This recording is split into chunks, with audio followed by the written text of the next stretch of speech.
The car could be a mysterious place, a creative place, a reflective place. And no, I will not let you drive my car. Howdy, I'm Jeff Goldsmith, and this is the Q&A. My agenda is simple. Each week, I plan to bring you in-depth insight into the creative process of storytelling. Folks, maybe I'll let you drive my car. I mean, if you're insured and everything works out perfectly, because then it would give me a chance to look on my phone more and stuff like that. But you know what? I love this movie, and we talk later about what it means to drive in a car and be driven. And this movie's great. And if you don't know, this was a virtual event that I did. You could sign up on my screening list from wherever you are in the world. A lot of them are geotagged to be United States specific, but sometimes they're open to everyone. And I was really glad to be able to do this. We had a huge crowd. It sold out within 90 minutes, and they got a 48-hour viewing period to watch the movie for free and then to watch this Q&A first. And I got to say, I was so pleased to have writer-director Ryûsuke Hamaguchi with me today because he's just so talented, and I love Drive My Car. It's such a great film on so many levels. And, if you're an artist, if you've ever worked in theater, just seeing all the rehearsals and being a part of the staging of this show and then the great storytelling in the movie, there's so many great things to talk about. And I know you'll dig this episode. Now, I have a few notes for you about this episode. Here's the first one. This was just a brain freeze on my part. The protagonist of the movie is Ryûsuke Kafuku. And for whatever reason, I just, in my notes and my questions, referred to him as Ryûsuke, his first name. Mr. Hamaguchi, during his answers, would refer to him as Kafuku.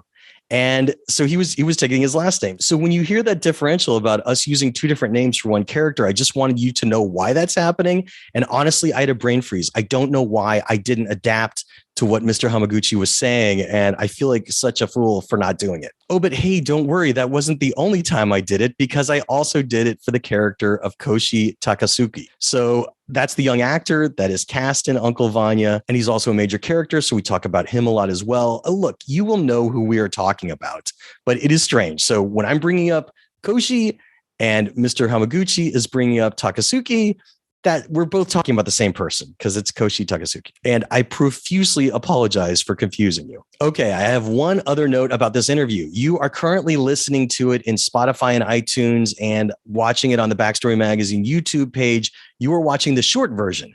In this version, we are taking about the first 15 or 20 seconds of what Mr. Hamaguchi has to say in Japanese, and then cutting directly to the translator for the answer. Now, there is a long version up if you would like to hear Mr. Hamaguchi's full answers in Japanese and then hear them translated.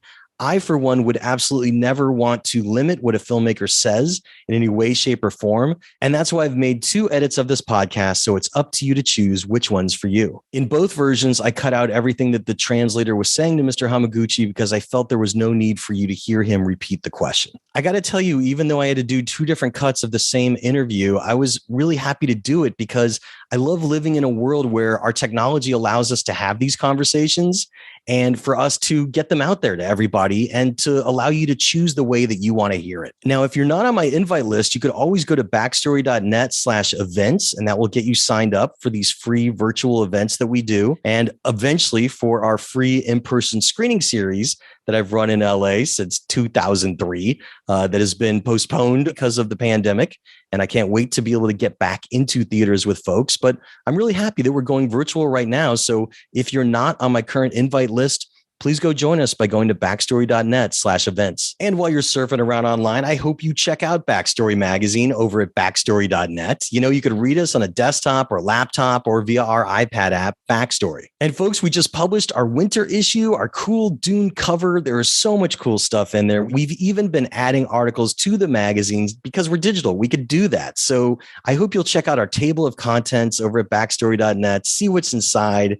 And if you've never read us before and you want to test drive us, I hope you'll read the free issue. And if you like what you see, I hope you'll consider becoming a subscriber. And if you want to become a subscriber, I'm here to sweeten the deal by offering you discount coupon code SAVE5. That'll save you $5 off a 1-year subscription to Backstory Magazine. Look, it would really mean a lot to me to have my podcast listeners and iTunes and Spotify and my YouTube watchers of the Backstory Magazine YouTube page support my passion project. So thanks for considering. But now, without any further ado, let's jump right into our interview with writer-director Ryûsuke Hamaguchi about his latest film, Drive My Car. I absolutely loved your film, but I'm going to go back in time a little first. to give people a sense of who you are and your creative habit. And when I was looking through your past projects, I saw that you directed your own version of Stanislaw Lem's Solaris while you were in college. And I'm just curious if that was something that was ever released or if it was just a student project, because I'm a big fan of the book and all other versions of the film. ですね、これは私が大学院の1年目の時に、先生が黒沢清さんという、これも有名な。So this film was made when I was a graduate student, my first year in grad school. My teacher was Kiyoshi Kurosawa in school, a fantastic director, and he gave this assignment of adapting Solaris. And there was a script competition, and the script that I wrote won. And so we turned it into a 90-minute film.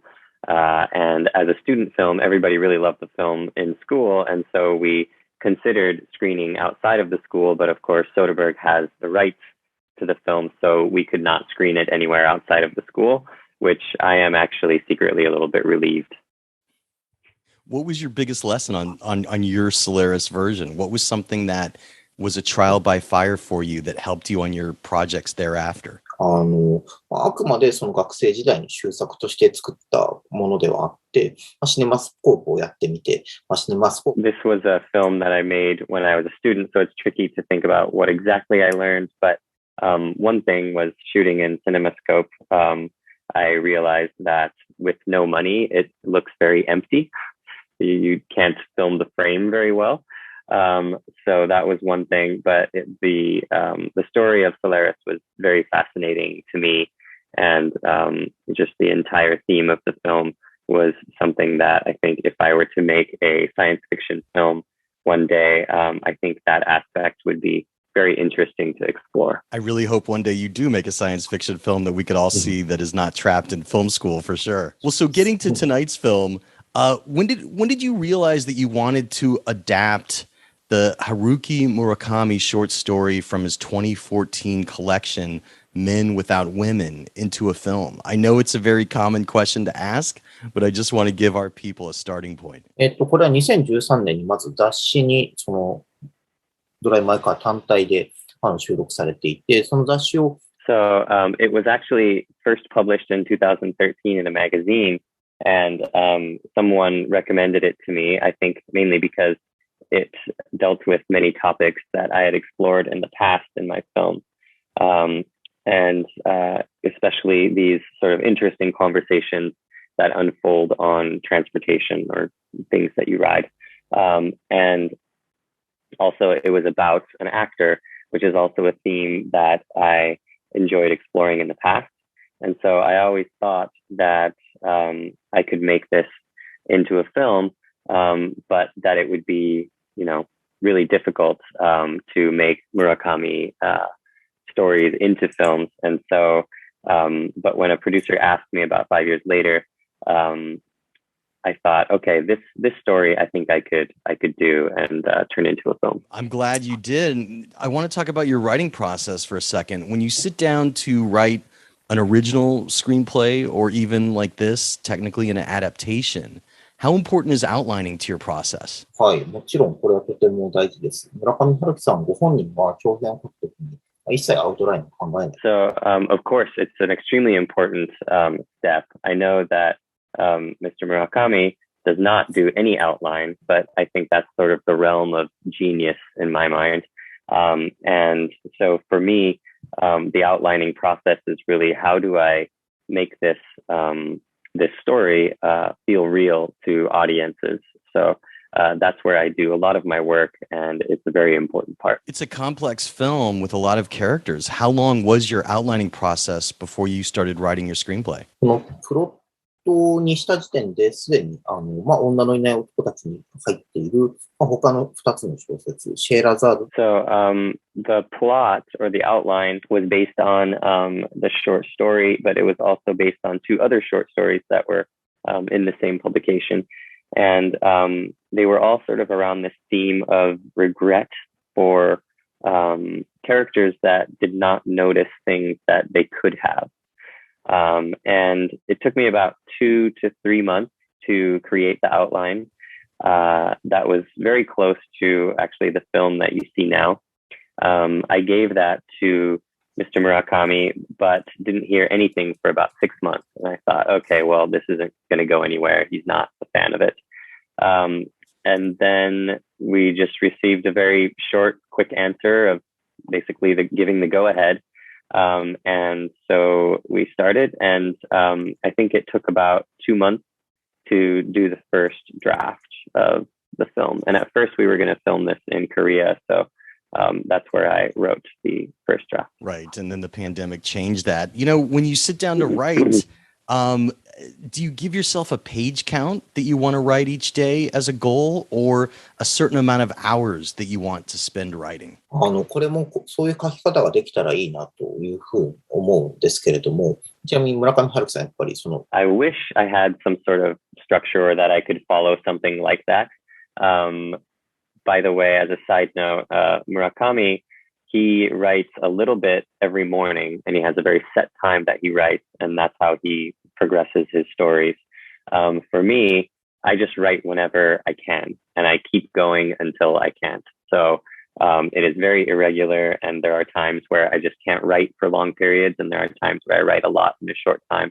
So it's very irregular. Tell us about how you wrote with your co-writer, Takamasa O, and how you split up duties. Did you write separately and send it back and forth, or did you write together? 基本的に大体自分が書いていると言っても、大江さん怒らないと思います。大江さん基本的には、basically, I don't think he would mind me saying that I mainly wrote this film. His role was really to read and give me his opinion. He is very experienced and good with the play world, and so in playwriting. And so I asked him for sort of to check in terms of reference for how realistic some of the scenes were that I was writing. Also, the story that Otto tells in the film in the beginning, but also that we find out throughout the film, I asked him to write because I wanted someone else to write that story. So I received that story and sort of rewrote it a bit as well. But mostly it was a process of me writing and getting feedback from him. That's wild. We're definitely going to talk about Otto's story later. You know, in the film, our protagonist Ryûsuke drives around his red Saab, practicing his lines for Uncle Vanya. And his car is a sacred creative space for him, almost a refuge from the world around him. And I've had the pleasure of interviewing screenwriter Aaron Sorkin before. And he has said that he likes to get in his car and listen to music from when he was in high school to clear his mind and to think of ideas for a script that he's writing and to run things around in his head. I myself, for most of my life, have sometimes gone on night drives with a pen and paper to kind of jot down ideas and clear my head. And I'm curious, for a movie that has so much time spent in a car, is that a creative habit of yours? Is that something you like to do to clear your head, to come up with ideas? Is a car a creative space for you? はい。これはですね、とてもSo I don't drive and I don't own a car, but I do understand what you're talking about. And I did mention that my writing process is quite irregular, but what is very regular is that I always maintain a consistent input, whether it's a book or the original, or, you know, for me, it was Uncle Vanya or other films. I'm always inputting something. And so I also, you know, need time to organize those thoughts and ideas that originate from that input. And the greatest place for that is always when I'm taking a shower. Taking a shower allows me to get away from it all and just, and it sort of puts itself together almost automatically, it seems. It's sort of the input gets organized. And so what I do is, you know, I get away from the process of writing just a little bit, and the subconscious sort of kicks in and helps organize all the stuff that is built up. And so that relaxation and the work of the subconscious sort of categorizing and organizing is really important for me. This is a 3-hour film, and I'm curious how long your first draft of your screenplay was and how long your production draft was, if the page count changed. これは2時間半ぐらいでしたね。その日本のその脚本のページの数え方ですけれども。So it was by page count, the final draft was 2.5 hours long. And it included a lot of rehearsals for the play. And so what the producer had told me was we have to keep this under 2 hours and 20 minutes.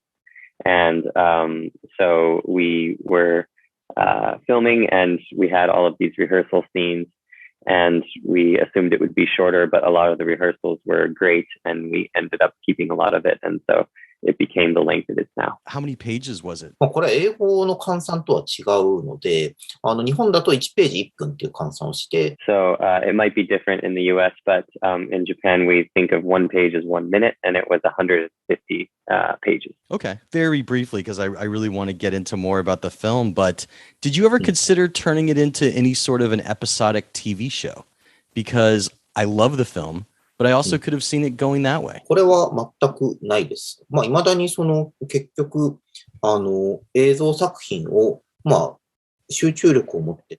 Not at all. I believe that the best way to experience visuals, to experience films, is in the theater.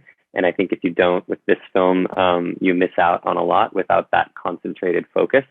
And so it's the exact same for this film. I never thought about any other format. What was your budget and schedule? ですね、制作費が公表されているかどうかちょっとわからないんで、控えますけれども、トータルで。For the budget, I'm not sure if that's public information, so I'm going to refrain from answering, but the shoot was 1.5 months. Oh, okay, great. Well, so obviously folks who are watching this as part of our virtual screening have just seen the film, so they know the spoilers. But if you are tuning into this as a podcast, in iTunes or Spotify or on the Backstory Magazine YouTube page, make sure to press pause if you don't want any spoilers, because we are going to get into the spoilers right now, and then go see Drive My Car, and then please come back and join us for the rest of the conversation. Okay, so we're now in the spoiler section, and right from the start, you show us just about the best way ever to break a story for a writer, which is during sex. And it's a fascinating concept, and it's wild because when Ryûsuke and Otto are having sex, she explains a story that she's working on for her next TV show, and she's so into the moment that she can't entirely remember it the next day and needs him to tell the story back to her. Tell us about how that dynamic was created. Was it something from the short story or something that you then expanded on that covers the course of the movie because we come back to the story she's telling? I just think it's a wild concept, and it put a smile on my face as a writer from the beginning as possibly the greatest way ever to break a story. どうですか？ありがとうございます。でもそれは村上春樹さんの力だと思います。正確にはこれドライブ・マイ・カーの原作ではないのですけれども。So, thank you, first of all.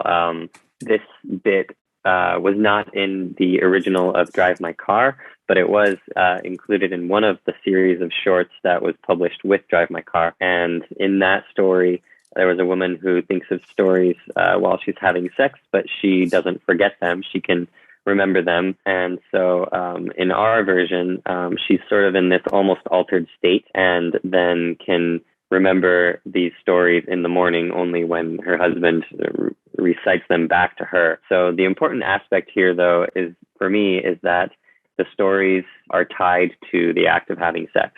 And the stories sort of get passed on to someone else. And so, for instance, when Takatsuki, shares the continuation of the story through the fact that he even knows this story, even though to that point it's sort of vague whether, the audience knows whether it was indeed him that was sleeping with her, with his wife or not. He gains the confidence in that moment. Our character gains confidence in that moment that they did indeed sleep together because he knows the continuation of the story. And that's an interesting moment. I'm going to jump around on my questions because I was going to get into that that a bit later, but right from the start, we see that they've had the affair. It's a great setup and payoff in the film as Yusuke soon discovers his wife is cheating on him with the young actor from her show, Koshi, and Yusuke later casts him in a version of Chekhov's Uncle Vanya that he's directing, even though he's the wrong age.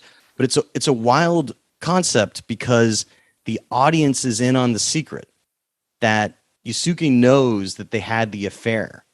And it adds great subtext throughout the film and tension as to when that secret is going to be revealed. So tell us about the importance of infusing a secret like that into this story and finding the right way to finally have all the cards laid out on the table. はい。まず重要なポイントとして指摘をしておきたいのは、家福はその寝ている男性の顔は見ていないということです。I want one thing to be clear. Kafuku has not seen the man's face when he witnesses his wife having sex with someone. And neither does the audience. And so in the story, it's a little bit vague. And there's no proof for him when he decides to cast the young man.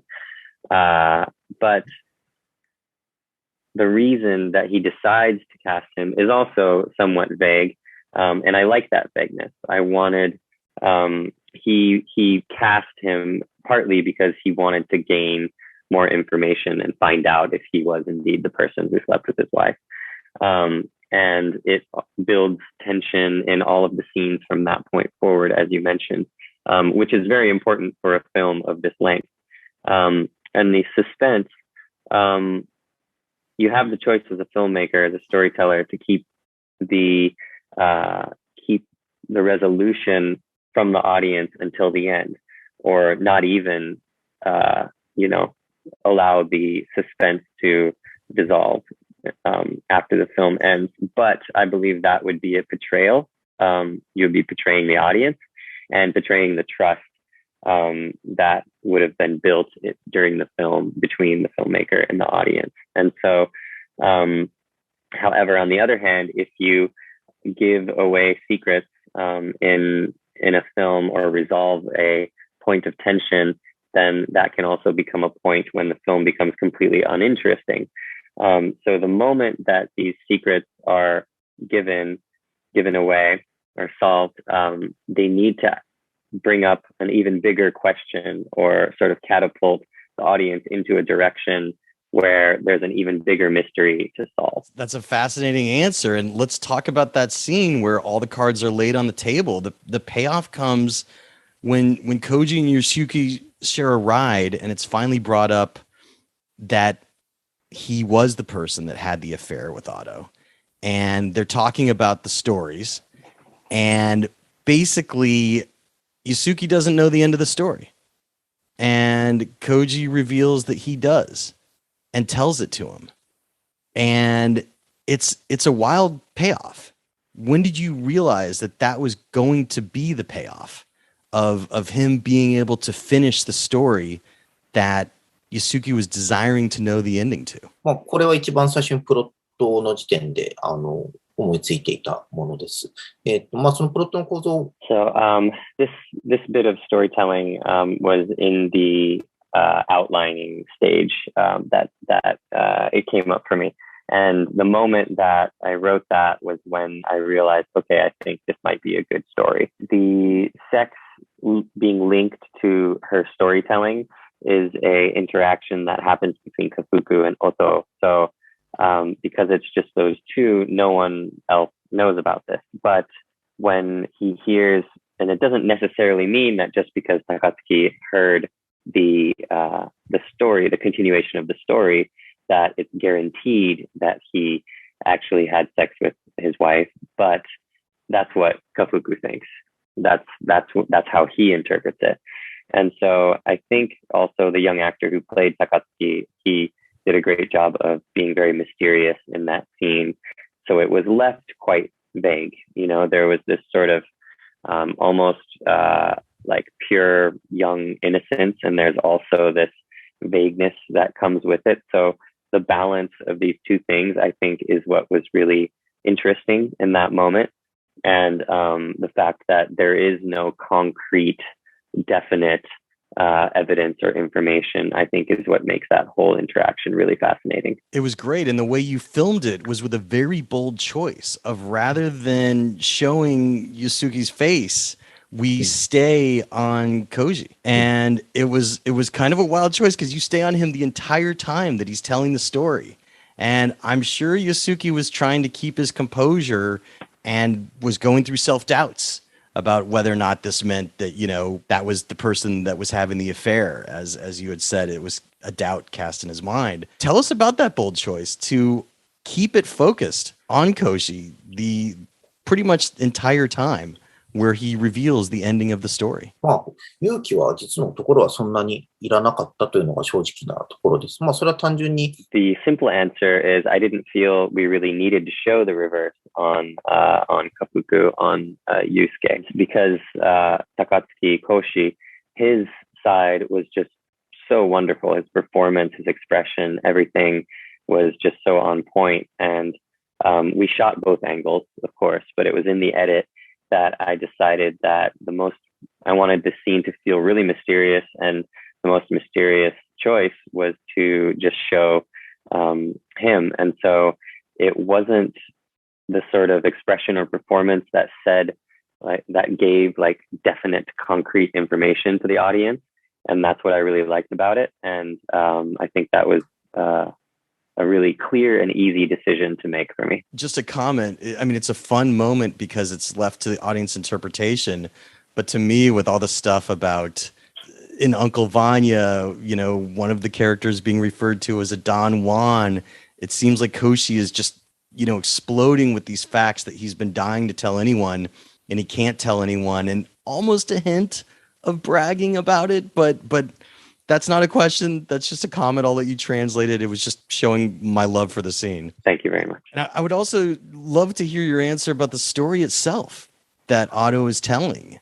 Because in her story, in the end, when a robber breaks into the house, the teenage girl is said to stab him in the left eye. And that is also where Yusuke is diagnosed with glaucoma earlier in the film. And there's kind of a direct link between the two, and it's just fascinating to see that woven into the story. I'm just curious if you want to tell us what that link means to you. これはですね、先ほどそのインプットを繰り返して、その無意識に整理をさせるっていう。On the topic of the sort of organization that your subconscious, that your unconscious or subconscious does for you in these moments when you distance yourself from a story, I didn't know what story I was writing. It's a different story from the original source material, but I knew it was right. As I read what I was writing, I rediscovered links to the short stories I was pulling from. Of course, as a right-handed person, most people are right-handed. And if you were to stab someone in the eye, you would naturally stab the left eye. But I think Kafuku himself felt that it could be a portrayal of some ill will from his wife when he was reading it, when he was hearing the story, rather. And there's some sort of parallel between the high school girl and the intruder. And so when I was reading what I wrote, that was when I sort of discovered that my subconscious did this work. So creating an environment where your subconscious can do its work, I think, is what is really important. Ooh, hey, I'm jumping in really quick just to remind you to check out Backstory Magazine over at backstory.net. You could read us on a desktop or laptop or via our iPad app, Backstory. And, you know, if you've never read us before, I hope you will test drive us by reading our free issue, which you could do at backstory.net or in the Backstory iPad app. And if you like what you see, I hope you consider becoming a subscriber. And if you want to subscribe, I am here to sweeten the deal and offer you discount coupon code SAVE5. That's SAVE and the number 5 at backstory.net, and that will save you $5 off a 1-year subscription. And also, you could use those same credentials to sign into the iPad app as well. There's a lot going on over at backstory.net, so I hope you check out what we're doing on our blog, be it our Sundance reviews or just some of our free excerpts from the magazine or free full articles. We're also adding new articles into the magazine as well, even after we publish, which is the cool thing about being a digital magazine. So you could always see how our table of contents is changing. But look, it would really mean a lot lot to me to have my podcast listeners and iTunes and Spotify and my YouTube watchers of the Backstory Magazine YouTube page, which is where these Zoom interviews go, support my passion project. So thanks for considering. And folks, remember, this was part of a free virtual event where people got to watch the entire movie. So if you want to sign up for those events because you're not on our list, make sure to visit backstory.net/events and you'll get invites when we do these. But now, without any further ado, let's jump right back into my interview with writer-director Ryûsuke Hamaguchi about his latest film, Drive My Car. Near the end of the film, his driver that's assigned to him by the theater and Yusuke, they journey to a location where her family's home was destroyed in a landslide and her mother died. And she also has an incredible monologue about her mother being an abuser, but also having an alternate identity of Sachi, who was nice to her and who she misses. It was a really unique monologue. It was really fascinating. And I'm just curious how it evolved in your mind to get to that point and to write what, other than the telling of the story, is possibly the other longest monologue in the film. そうですね。この母親が虐待をしていたであろうという要素自体は、I knew from the beginning that the mother was going to be abusive, the mother of Misaki, from the beginning. And as we were sort of creating these characters, and I felt that Misaki was somehow able to speak at the same level as Kafuku, or sometimes maybe even with some more depth or sensibility than Kafuku, I realized that there was a deep subtext or backstory that was there. And what I always do is I do interviews with the characters. And so as I write out these interviews and imagine the details of their backstory, this story was just one of the things that came out. And it wasn't in the original script, actually. But because the backstory was so vivid and so interesting, it made its way into the film, and I think became a really strong moment. It was a great moment. And in that same scene, they really share with each other. You know, Misaki admits regret for not acting more to possibly save her mother from the landslide. And Yusuke has regret for not coming home earlier the night that his wife unexpectedly died because he feared that maybe she was going to leave him. He wasn't sure what was going to happen. And it takes really the whole film to get to these profound moments of regret. And I'm curious what the challenges were for you as a writer, finding the balance in that scene, because I'm sure it wasn't easy to write. 全体的なプロセスとして、本当に書いている体験としてな体験と So overall, there were many difficult aspects to this film. And going back to what I was saying about the whole input, when I am constantly inputting information, then when I can write, it really just works. And when I noticed that they have similar regrets in their past, these two characters, I realized that Misaki, she has sort of always known the words that she needed to tell herself, but wasn't able to tell them to herself. And Kafuku is sort of able to say them because he has had in some way a similar experience. And she's very intelligent, emotionally intelligent, but there were still aspects of herself that needed to be healed, or these sort of inner mysteries that needed to be solved. And so Kafuku telling her, hey, you're okay, you're going to be okay, was actually him also helping himself.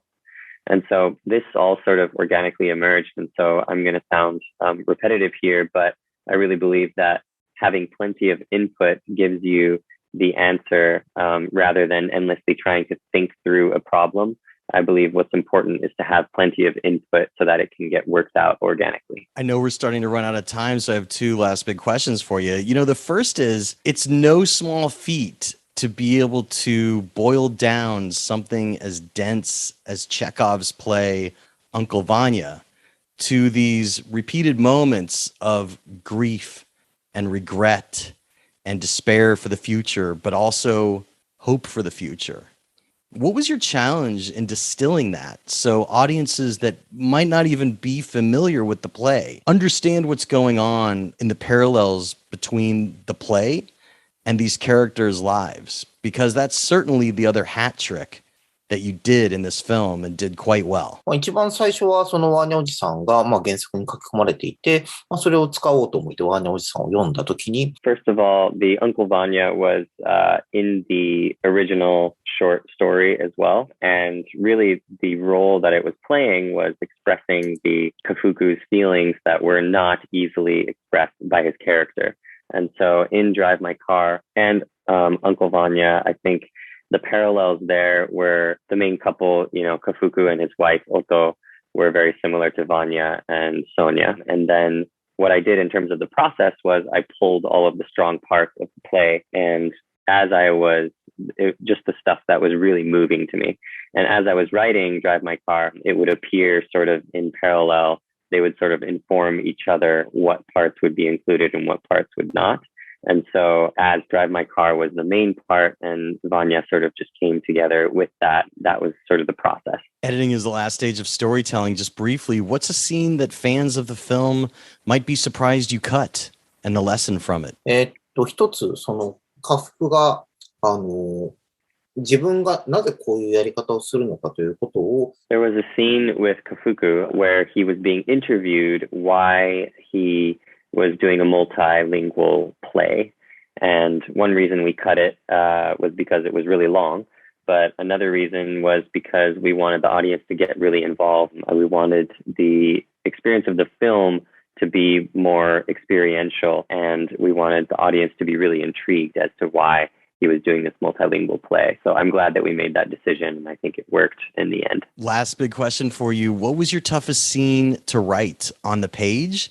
And how did you creatively rise to the challenge? And also, what was your toughest scene as a director on set? 書くのが難しかった場面は、おそらくその高槻の、話の後。So in writing, after the scene between the young Takatsuki and Kafuku in the car, there was actually a much longer scene where Misaki and Kafuku were talking about how they were interpreting what was shared in the story and everything.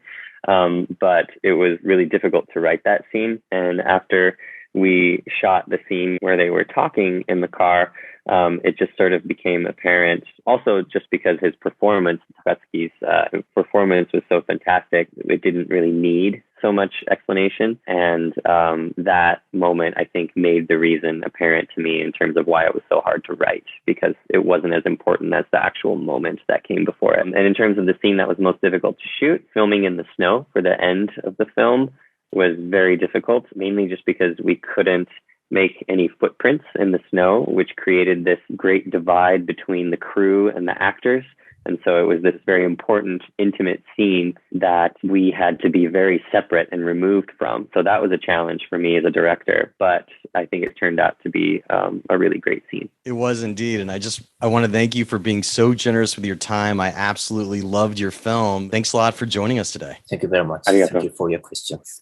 And that's how the Q&A went down. Special thanks again to writer-director Ryûsuke Hamaguchi for this great interview about his latest film, Drive My Car. And folks, I hope you'll support the film and tell friends about it online. That's what we're doing here. We're getting word of mouth out there for independent filmmakers and for films that people might not always know about. They might not be on their radars. It's important to keep everybody connected in sometimes these disconnected times. I also want to thank the studio for making this event possible. This was a virtual event where hundreds of people all over the nation were able to see the movie and the Q&A in its entirety before this podcast was released. So if you want to join us for these free events in the future, you could sign up at backstory.net/events, and we would love to have you. You'll get an invite when we have one of these events. Of course, while you're surfing around online, I hope you also check out Backstory Magazine over at backstory.net. You could read us on a desktop or laptop or via our iPad app Backstory. We just published our winter issue, our Dune issue. There's so much cool stuff in it. I hope you check out our table of contents. And we even are adding new articles, really big articles, in fact, to the issue after we published. And we could do that because we're a digital magazine. If you've never read us before, I hope you'll test drive us by reading our free issue over at backstory.net or through the Backstory app on an iPad. And if you like what you see, I hope you'll consider becoming a subscriber. And if you want to subscribe, I'm here to sweeten the deal with discount coupon code SAVE5. That's SAVE and the number 5, and that will save you $5 off a 1-year subscription to Backstory Magazine. It would really mean a lot to me to have my podcast listeners in iTunes and Spotify and my YouTube watchers of the Backstory Magazine YouTube page, which is where all these Zoom interviews go, support my passion project. So thanks for considering. The Q&A podcast is a copyright of Unlikely Films Incorporated in 2022. All rights reserved. Folks, if you want to join me on social media, you could find me as Yo Goldsmith on Twitter or Backstory_mag on Twitter. Same for Instagram, actually. Yo Goldsmith on Instagram or Backstory_mag on Instagram. I have a Facebook fan page that you could reach out to. I also have an email address you could send to, which is backstoryletters@gmail.com. I can't always respond immediately, but I do go through the inbox and I love hearing from everybody and responding as much as I can. So feel free to drop me a line anytime. I'm Jeff Goldsmith, the publisher of Backstory Magazine and the host of the Q&A, thanking you for tuning in and telling you to stay out of trouble. Till next week.